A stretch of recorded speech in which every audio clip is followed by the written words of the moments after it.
Hi guys, it's me again, the chef doctor, and today we have another delicious soup that we are going to prepare for you. Today we are going to be preparing OHA soup, which is a very easy soup to make. So without further ado, let's get into the kitchen and get this done. So the first thing that we are going to do is to put some beef stock in the pot and then bring it to the boil. As you can see here, the beef stock was very small in volume, so we had to dilute it a bit in order to get the desired volume that we wanted, and then we just waited and then brought that to a boil, after which we went in with some yellow pepper, which is very good for soups because yellow pepper, apart from the heat it packs, it's also very tasty. It brings out the taste in soups. And then we stirred. The beef stock wasn't looking to be enough in volume, so you actually had to go in to dilute it some more to prevent the soup from being too thick. So we went in with our dried fish and then stockfish. So having done that, you just stir and allow it cook for about 10 minutes. So we put in our proteins. We used chicken for this meal and then went in with our spices. The spices were a mix of dry pepper, salt, bouillon cubes, crayfish, and then black pepper, and then you give it a stir and allow it to cook some more for about 10 minutes, preferably that you cook on low heat so all the spices can blend in together. So we're going to put some red pepper and just allow that to boil for a while. All that's still on fire, we're going to prepare our Ofor mixture.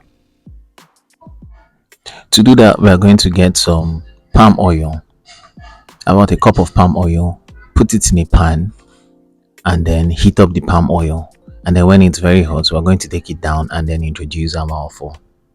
Basically, Ofor is a white powder that's popularly used as a thickener in soups and stews. It's a polysaccharide which, when introduced into a liquid, it thickens or it expands to fill up the liquid basically.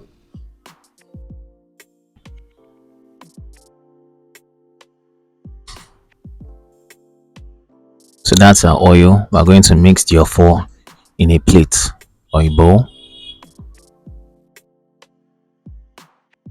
To this, we're going to take about a tablespoon of the Ofor and then just whisk it thoroughly to make sure that there are no clumps before introducing it into our soup or our stock base. It has been mixed thoroughly, as you can see, and then we introduce it into our stock base and just allow it to cook. Over time, the hotter the stock base gets, the thicker it becomes. You really need to be careful when introducing your Ofor, because if you put too much, the soup might become too thick, and if you put too little, you might also not get the required thickness that you desire.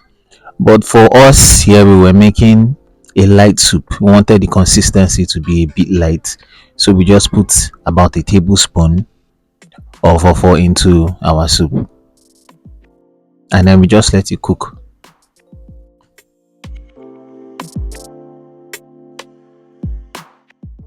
And we're going with our periwinkles. As usual, we're using dried periwinkles, so we need to introduce it early so that it gets soft before the soup gets done. So we just give that a good stir and allowed it to cook for about 10 minutes.